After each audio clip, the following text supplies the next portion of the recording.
8ই ফেব্রুয়ারি। মার কাছে শুভরাত্রির প্রার্থনা।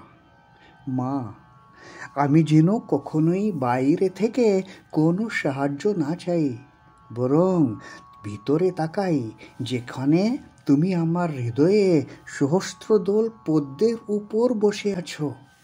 আমি তোমার অন্তর্যামী রূপের উপস্থিতি উপলব্ধি করতে কখনো ব্যর্থ না হই। মা, আমাকে আশীর্বাদ করো এবং তোমার ঐশ্বরিক আলোতে আমার আত্মাকে আলোক পূর্ণ করো। তোমার ঐশ্বরিক দীপ্তিতে আমার চোখ যেন কখনোই অন্ধ না হয়ে।